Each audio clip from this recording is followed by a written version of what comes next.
Perfect Present by Fiona Roberton. And we've got our very own Spot the duck. All right, Spot. Chapter 1. The night before. Henry was too excited to sleep. He was thinking about the enormous pile of birthday presents waiting for him downstairs and trying to guess what Spot was going to give him. He was guessing in alphabetical order and was currently at tea. Is it a trip for two to Timbuktu? No. A totem pole? No. A trampoline? No.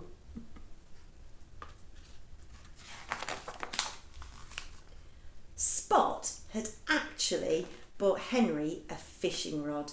Whenever they passed the window of Mr. Angling's shop for anglers, Henry would push his nose up against the window and gaze longingly at it. If only it was mine, he would sigh. Spot couldn't wait to see Henry's face when he opened it. It was going to be the perfect present.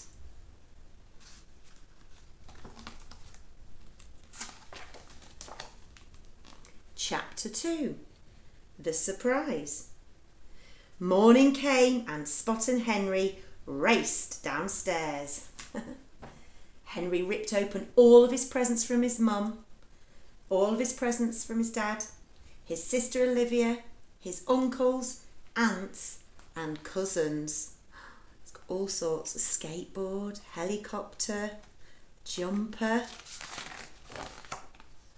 and was just about to open Spot's present when the doorbell rang. Ding dong! Henry's grandparents had arrived and they had brought a strange and wobbling box with them. Oh, what could be in this box? They carefully placed it on the floor in front of Henry. And with a loud and sudden woof out burst a dog.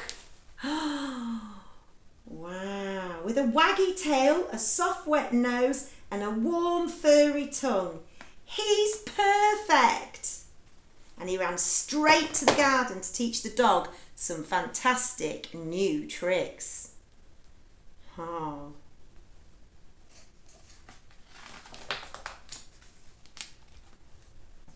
Spot followed them out into the garden. But you haven't opened my present yet, he said. But Henry wasn't listening. Had his new dog. Spot was miserable. He's always wanted a dog, and now he has one, he thought. I might as well not be here. So he left Henry a note to say goodbye. Oh no. And he quietly packed his things.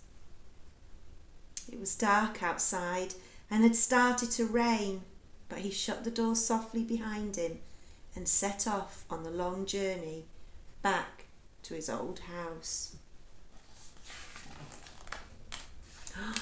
It was still raining when Spot came to a river. His suitcase was too heavy to fly with, so he jumped in to swim across instead. But the rain had made the river too fast and too strong, and Spot tumbled away downstream. He desperately grabbed at the branches of a tree as the river swept him past. Oh, and clambered unsteadily to the top. The rain carried on raining and the river rose to meet him. Spot was stuck and didn't know what to do. Chapter 3. Meanwhile. Huh? What the? Oh, Spot! Oh no! Spot had almost given up hope when he suddenly heard shouting in the distance and his heart jumped. Henry had come to find him. But then he heard barking too. his heart sank. The dog was with him. There was a flash of torchlight and the dog came slowly sniffing over the hill. And then, barking noisily, rushed headlong towards Spot. "Wait!" shouted Henry, but it was too late. With a single bound, the dog jumped into the river and immediately sank like a stone. Spot knew he had to do something. He dived straight in after the dog and caught him by the collar just in time. Oh, look, there's a sea creature there. Now they were both in trouble. Spot was too tired and the dog was too heavy, and they both began to sink. Oh dear. Then, from somewhere up above them, there came a strange plop, and Spot felt a sharp tug at his collar. Sounds like good news. He looked up and there was Henry, holding his brand new fishing rod and smiling. "Oh, Spot," said Henry, "I was so worried about you. Why did you leave?" "'Cause I didn't think you needed me anymore," said Spot. "I thought the dog was your perfect pet now." "Spot," said Henry, "I will always need you, and you will always be my perfect pet, no matter what." "But perhaps," he said, "the dog can be our perfect pet. I would never have found him without you." Spot looked curiously at the dog. "I've never had a pet before," he said.